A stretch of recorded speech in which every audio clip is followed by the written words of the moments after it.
Hello. Happy Thursday.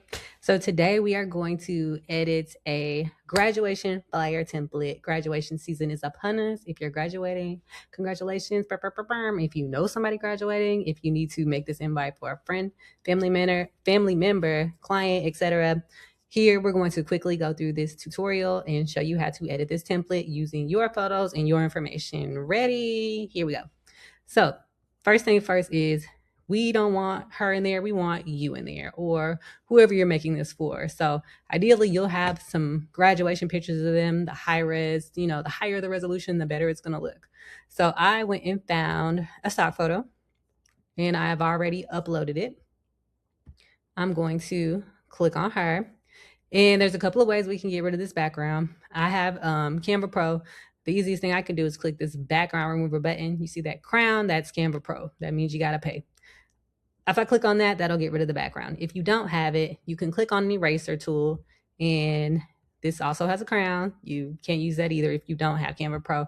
I'm going to click on the pixel eraser. I'm not going to do the whole thing because I paid my dues. This is just the OG Photoshop way how to erase stuff. Like back in the day before all of these tools, this is how you did it. You just had to zoom on in, and it takes a little bit longer, but if you don't use Canva that often, you might not need Pro. So, you just fight through it. You would just take your time and do this and change the size of this to get more precise. But to time's sake, I'm not going to do that. You see how I've already got some of it out? But for time's sake, I'm just going to click the background remover because that's why I pay for this. And it will get rid of all of the background for me. Mm, mm, mm, mm. One day, someday.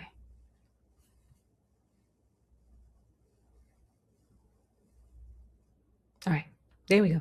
So now we have her. They look like sisters, don't they? So I got her, and we don't want her because she's our stock photo, and this is actually, you. So here's the photo.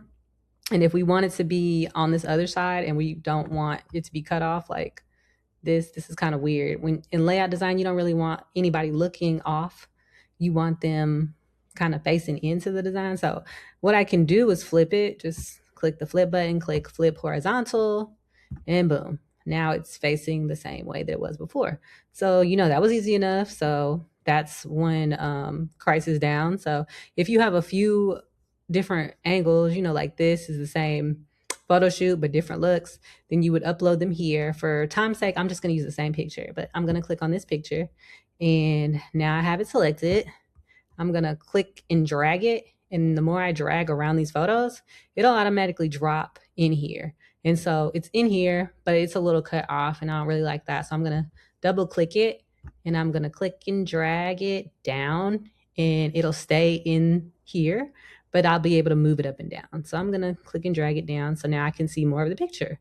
Okay, I like that. So I'm going to do this again. Same deal.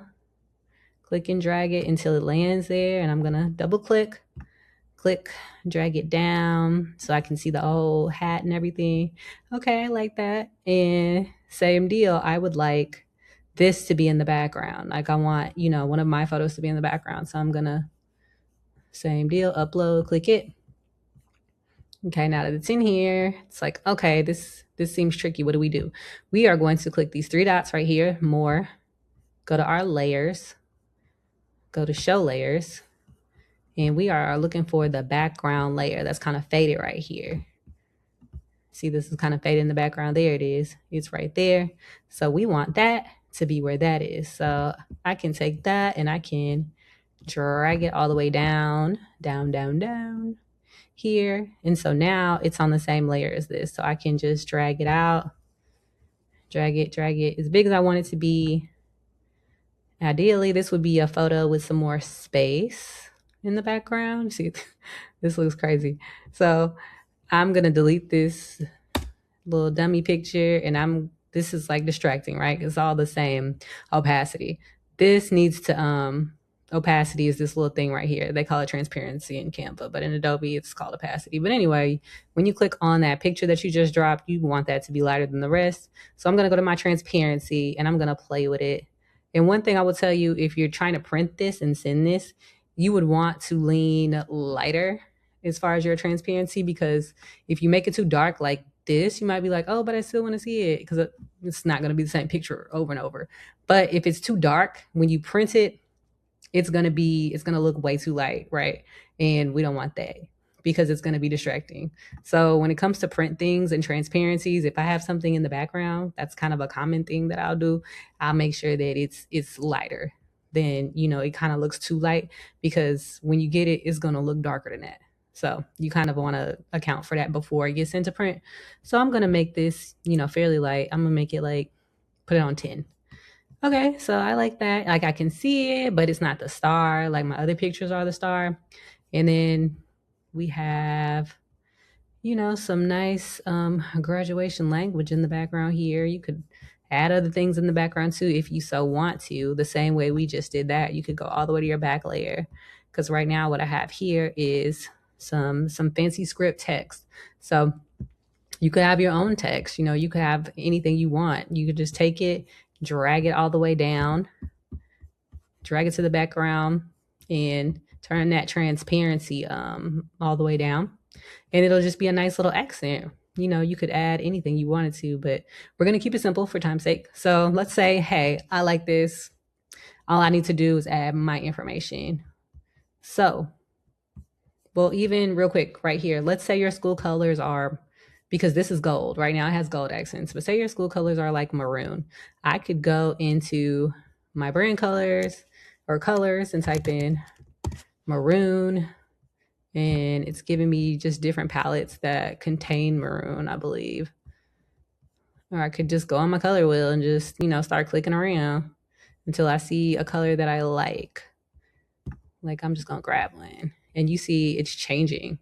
So you can play around with those colors and make them fit your school colors or whatever color you want it to be. Could be a silver, could be a gold, whatever kind of, maybe you're having a graduation party, do what you want.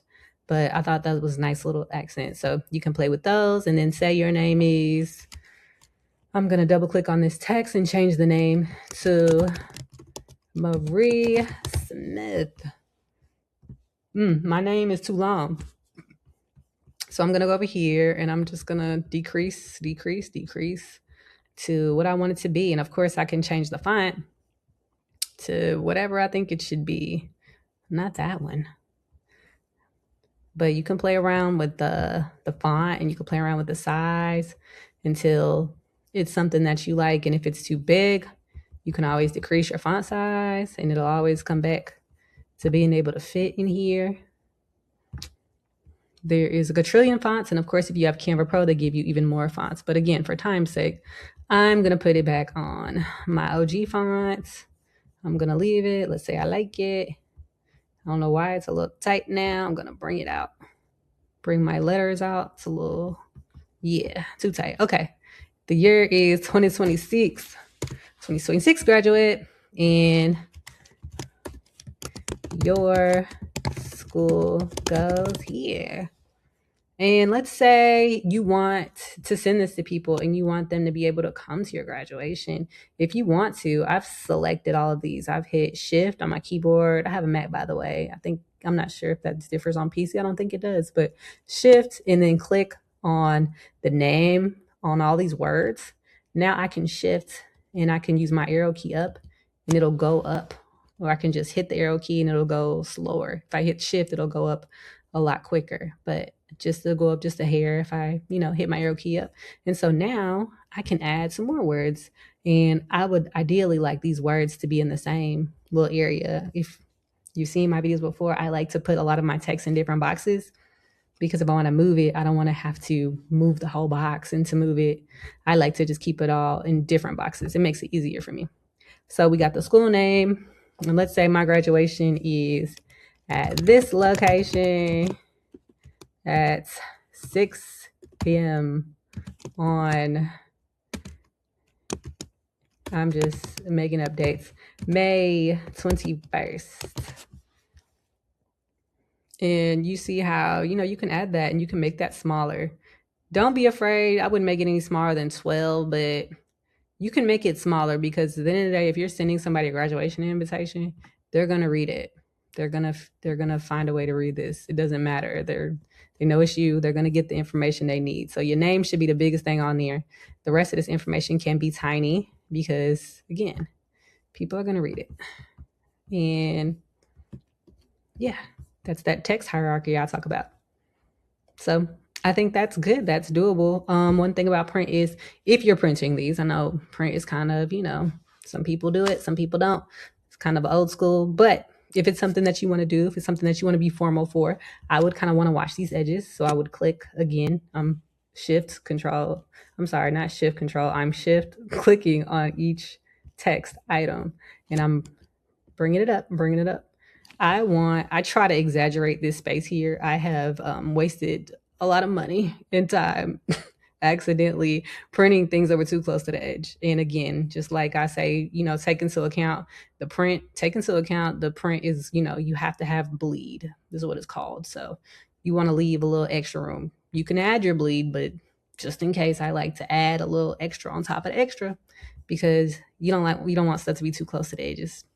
Not a good look, but okay, we're done here. So I'll show you two different ways to export this.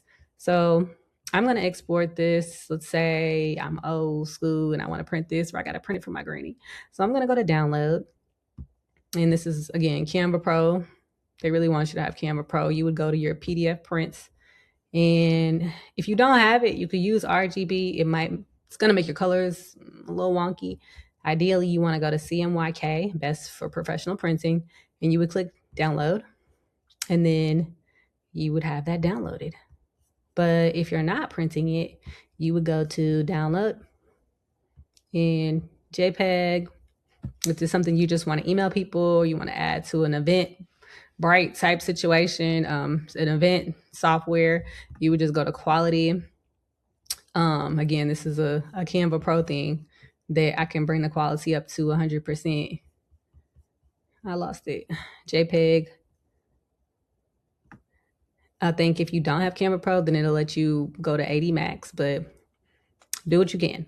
So download that and boom. So now that's two different ways to download it, either for a JPEG or a PDF that you can potentially print and send off to people. Last thing, this is sized at a 4x6 because it is sized for a potential postcard.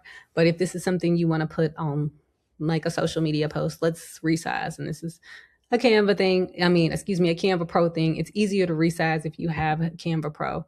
I would go in my resize, and 1080 by 1350 is like a standard Instagram size. So I could click that and I could click resize this design and it'll automatically take this and boom, just stretch it out a little on the sides. And now it's Instagram post size. Only thing I might do is just move this over a little. You use your own judgment, but pretty simple to make different orientations. Or even if you don't have Canva Pro, you could really just take all of this. You could Command C, copy. You could Command C, copy all of this and just drag it or paste it on a different size template without using that resize tool. There are workarounds. You don't have to have Canva Pro. They just want to make it inconvenient for you. But if you buy this template and you're enjoying it, let me know. If you do happen to get this template, because this is not a Canva template, this is something I sell on my Etsy store. So if you have any questions, like you're trying to do something, a little extra razzle dazzle, just hit me up in the comments, let me know.